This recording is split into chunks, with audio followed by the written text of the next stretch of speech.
அப்படிப்பட்ட இந்த வாழ்க்கையில நாம மனிதர்களாக எப்படி வாழணும், எப்படிப்பட்ட வாழ்க்கை நமக்கு இம்மையிலும் மறுமையிலும் வெற்றி தரும் என்பதை உணர்ந்த மக்களாக இருப்போம். உணராத மக்களாக நிறைய பேர் இருக்கும். ஆனால் உணராத மக்களுக்கு படிப்பனையாகவும் உணர்ந்த மக்களுக்கு இது சரியான வழிமுறையாகவும் இருக்கு. இப்போ மனிதன்ற அடிப்படையில் ஒரு தருணத்தில் நம்ம வழிமாறி போகக்கூடிய மக்களாகவும் இருப்போம், ஒரு தருணத்தில் சரியா போகக்கூடிய மக்களாக இருப்போம். ஒரே கோட்டில் பயணிக்கக்கூடிய மனிதர்கள் அல்ல.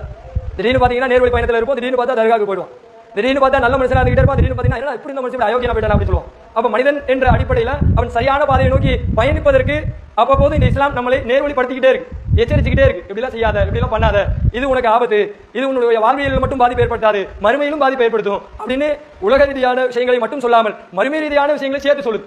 அப்ப நாம இந்த உலக வாழ்க்கையில எத்தனையோ செய்திகளை நம்ம கேட்டிருப்போம், நம்மோடு இருக்கக்கூடிய மக்களிடத்துல பல செய்திகளை உள்வாங்கி இருப்போம். ஆனால் உள்வாங்குகிற சில செய்தி நமக்கு படிப்பினையா கூட இருக்கும், உள்வாங்காத செய்தி நமக்கு இப்படிலாம் இருக்கா, அப்ப இதெல்லாம் நம்ம இன்னொருத்தருக்கு நடக்கிற ஒரு விஷயம் நமக்கு ஒரு பெரிய படிப்பினை. அப்ப இந்த படிப்பினை என்ற அடிப்படையில நாம இந்த உலக வாழ்க்கையில எப்படி பயணிக்கணும் அப்படின்ற போது நாம இந்த உலகத்துல இருப்பதை கொண்டு சிறப்பாக்கிக்கணும். சிறப்பாக்காம நம்முடைய வாழ்க்கையை ஒருபோதுமே வாழவே முடியாது. அப்ப சிறப்பு ஆக்கணும் அப்படின்னா நபிகளாருடைய வரலாற்றுகள் எடுத்து பாத்தீங்கன்னா அல்லாஹ்வுடைய தூதர் தன்னுடைய வாழ்க்கைகள்ல தோழர்கள் வெளியே உமர் ரலியல்லாஹு அபூபக்கர் ரலியல்லாஹு அப்படி வெளியில வந்து நின்றுட்டு இருக்காங்க. வயிற்ற பசி தாங்க முடியல, பசியின் கொடுமையினால வெளியே வந்து 2 பேர் நிற்கிறாங்க. அப்ப அந்த வழியா அல்லாஹ்வுடைய தூதரும் அதே வீட்டை விட்டு வெளியே வந்துட்டு இருக்காங்க. அப்ப கேட்கறாங்க, யாரும் சொல்ல என்ன அப்படின்னு கேட்கும்போது, உங்களை எது கொண்டு வந்து சேர்த்ததோ அதுதான் என்னையும் கொண்டு வந்து சேர்த்தது. யோசிச்சு பாருங்களா, நபிகளாருடைய வாழ்க்கையை எடுத்துக்கிட்டீங்கன்னா இன்னைக்கு நாம செல்வந்தராயிட்டோம்னா நமக்கு கீழே இருக்கிற மனுஷன் எல்லாம் மதிக்கிறதே இல்லை. ஆனால் நபிகளாருடைய வாழ்க்கைகள் அவர்கள் இறை தூதராக ஏற்பதற்கு முன்னாடி அவருடைய வாழ்க்கை எப்படி இருந்தது என்று கேட்டால் அவர்கள் ஒரு சிறப்புக்குரிய ஒரு வியாபாரியாக, அந்த மக்களிடத்திலே மதிப்புக்குரியவர்களாக அப்படிதான் இருந்தாங்க. சிறப்புக்குரிய வியாபாரினா நம்ம வியாபாரம் பண்றோம், என்னப்பா நஷ்டமாகிட்டே இருக்குது, ஒன்னும் வருமானமே வளர்றோம். ஆனால் அவர்களுடைய வியாபாரங்களிலே தன்னிறைவு பெற்றவர்களாக இருந்தாங்க. அப்படி தன்னிறைவு பெற்றக்கூடிய நபிகளாக ஆகுவதற்கு முன்னாடி இதெல்லாம் அந்த தருவாயில கதிஜா ரலி அவர்கள் கேள்விப்பட்டு இப்படி சிறப்புக்குரிய நல்ல வியாபாரியா நல்ல மனுஷனா இருக்காங்களே அப்படின்னு சொல்லி தன்னோடு இவங்களுக்கு 40 வயது அப்படின்னா அவங்களுக்கு 25 வயது அப்படி இருக்கக்கூடியவர்களை திருமணம் முடித்தாங்க. தூதராக ஆகுவதற்கு முன்னாடி உள்ள சம்பவம். அப்படி ஆகும்போது இவங்களும் வியாபாரங்களை தன்னிறைவு பெற்றவர்களாக சிறப்புக்குரியவர்களாக கைத்தேர்ந்தவர்களாக இருக்கக்கூடியவங்க கதிஜா ரலி அவங்க அப்படின்னா அவங்க மட்டும் சாதாரண ஆள் கிடையாது, அவங்க பெரிய கோடீஸ்வரி. அப்படி இருந்த மக்களும் 2 பேரும் ஒன்று சேர்ந்தா வியாபாரங்களுடைய நிலையை பாருங்க. உதாரணத்துக்கு அம்பானி அதானி ஒன்று சேர்ந்தா எப்படி தனித்தனியா இருக்க, இவருக்கு 1000 கோடி 1000 கோடி சொத்துன்னு சொல்றாங்க. அப்ப 2 பேரும் ஒன்று சேர்ந்தா எப்படி?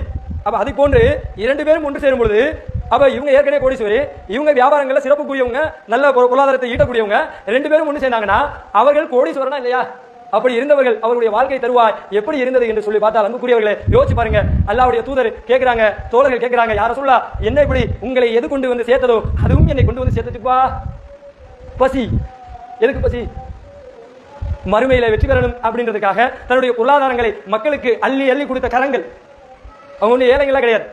அல்லாஹ் அப்படிப்பட்ட பொருளாதாரத்தை அள்ளி கொடுத்தாலும் உடனடியாக மனிதர்களுக்கு மக்களுக்கு எடுத்துக் கொடுக்கக்கூடிய ஒரு இறக்கமுடையவர்கள். நம்ம நினைச்சுட்டு இருக்கோம் அவர் நபிகளார் அவர்கள் ரொம்ப ஏழை போல இருக்கு, சோத்து கூட வழி இல்லாதவங்க போல இருக்கு, பசின்னு வந்து நிற்கிறாங்க அப்படின்னு அந்த பிம்பம் கிடையாது. நபிகளார் அவர்கள் பொருளாதாரத்தில் தன்னிறைவு பெற்றவர்கள், ஆனால் அந்த பொருளாதாரத்தை கைவசம் வைத்துக் கொள்ளாமல் பிறருக்காக அள்ளி கொடுக்கக்கூடியவர்கள். அப்படிதான் இருந்தாங்க. இன்னைக்கு அப்படி நம்ம இருக்கிறோமா? அப்படி இருந்தவர்கள் பசி உங்களை எது அழைத்ததோ அது என்னை அழைத்தது என்று சொன்னது என்று சொன்னால் இந்த இடத்துல நம்ம புரியக்கூடிய வார்த்தைகள் என்னவென்று சொன்னால் இருக்கும் போதும் அதேதான், இல்லாத போதும் அதேதான். நடுநிலையாக பயணிக்க வேண்டும். அதுதான் அல்லாஹ்வுடைய தூதர் சொல்றாங்க, நீங்கள் நடுநிலையாக பயணிங்கள் அப்படின்றாங்க. அப்ப நபிகள் நாயகம் ஸல்லல்லாஹு அலைஹி வஸல்லம் சொல்றாங்க, ஒரு இறை நம்பிக்கையாளரின் விவகாரத்தை பார்க்கும்போது அது ஆச்சரியத்தை அளிக்கிறது, அவரது காரியம் அனைத்தும் நன்மையாக அமைகிறது. இந்த பாக்கியமானது ஒரு இறை நம்பிக்கையாளரை தவிர வேற யாருக்கும் கிடைப்பதில்லை, யாருக்கும் கிடைக்கிறது. இறை நம்பிக்கையாளரை தவிர இந்த பாக்கியங்கிறது, இந்த விவகாரம் இறையச்சத்தை உடையவருக்கு விவகாரம், இறை நம்பிக்கையாளர் தவிர வேற யாருக்கும் இந்த பாக்கியம் கிடைப்பதில்லை அப்படின்னு அல்லாஹ்வுடைய தூதர் சொல்றாங்க. என்ன சொல்றாங்கன்னா, அவருக்கு மகிழ்ச்சி ஏற்படும் போது அவர் அல்லாஹ்விடத்தில் நன்றி கூறுகிறார், அது அவருக்கு நன்மையாக அமைந்து விடுகிறது.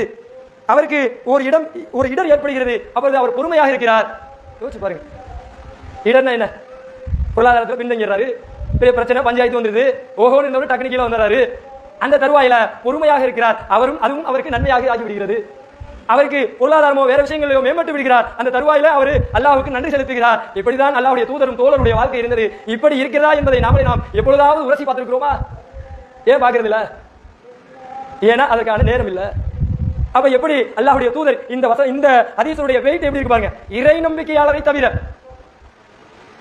அவருக்கு நன்மை வந்துட்டா அல்லாஹ்விடத்திலே நன்றி கூறுவார். இறை நம்பிக்கையாளரை தவிர அவருக்கு பொருளாதாரத்தில் ஏதோ ஒரு இடர் ஏற்பட்டு விட்டால் அது அல்லாஹ்வுடைய நாட்டம் என்று பொறுமையாக இருப்பார். இறை நம்பிக்கையாளரை தவிர இந்த இடத்தை நம்ம விட்டுட்டோம். அதனால்தான் உள்ளம் ரீதியான தாக்கத்துக்கு ஆட்படுத்தப்பட்டு நோய்வாய்ப்பட்டு கிட்னி ஃபெயிலியர் பாய், ஹார்ட் அட்டாக் பாய், சுகர் பாய், தூக்க வரல பாய், இன்னைக்கு மருத்துவமனைகளில் போய் பல்பொருள் அங்காடிகளில் குவிவதை போன்று மக்கள் இன்றைக்கு குவிந்து கொண்டே இருக்கிறோம்.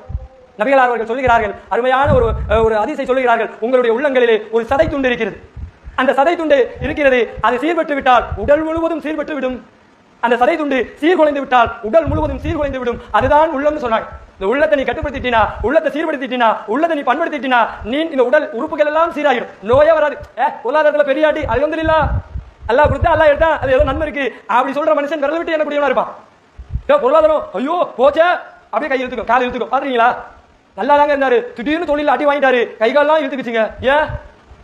அவன் இறை நம்பிக்கையாளராக இந்த ரசூலுல்லாஹ் சொன்னாங்கல்ல, இந்த வீட்டுல இல்ல, அவரு உலகத்தை நோக்கி பொருளாதாரத்தை நோக்கி இருந்தாரு. அது அதோடைய இடர் ஏற்பட்ட பிறகு தாங்க முடியல, ஐயோ அப்படின்னா முடிஞ்சு போச்சு, கைகால் இழுத்துக்குச்சு. இப்படி எல்லாம் மனுஷன் இருக்கக்கூடாது என்பதை தான் அல்லாஹ்வுடைய தூதர் தெளிவாக சொல்றாங்க.